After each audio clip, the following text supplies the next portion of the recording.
the vessel in the void in the city of Oakhaven, everyone lived for the chime. It was a delicate, crystalline sound emitted by a silver charm worn around the neck, enchanted to ring only when one's soulmate was within 20 paces.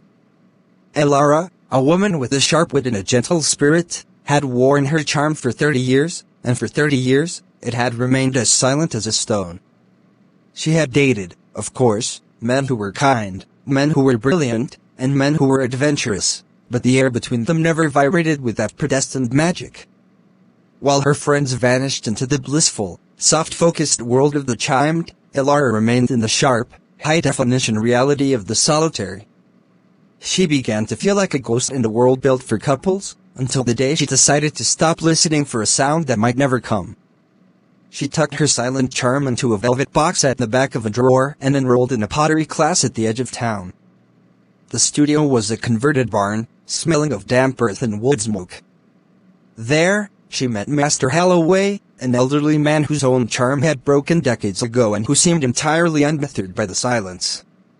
He didn't talk of soulmates. He talked of centering. He taught Elara that if her hands weren't steady, the clay would collapse. He taught her that the wobble wasn't a failure, but a sign that the clay was fighting to find its own shape. As the months bled into a year, Elara's life transformed. Her hands, once soft and restless, became calloused and sure. She found a strange, intoxicating love in the ritual of the wheel, the way the cool slip felt against her palms, the rhythmic hum of the spinning stone, and the breathtaking moment a form emerged from nothingness. She wasn't looking for a person to complete her anymore. She was too busy completing the bowls, plates, and vases that crowded her shelves. She began to notice the lesser loves she had overlooked, the way the morning light hit the pine trees, the reliable warmth of her morning coffee, and the deep, wordless respect shared between artists in a shared space. One autumn evening, a man named Marcus entered her studio to buy a gift. He was handsome, with eyes that crinkled when he smiled, and as he approached the counter, Elara felt a genuine spark of interest. For a moment, she thought of the velvet box in her drawer.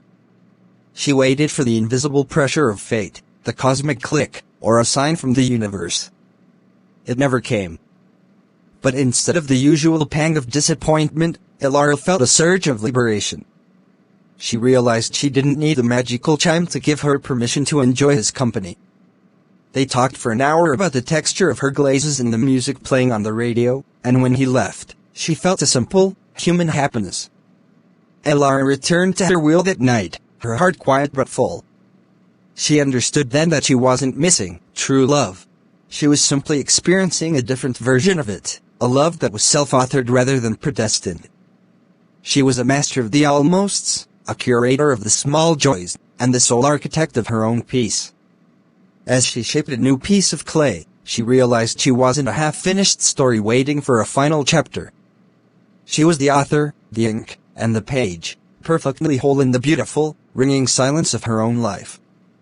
Would you like me to add a scene where Elara hosts her first gallery opening to show the world what she has created?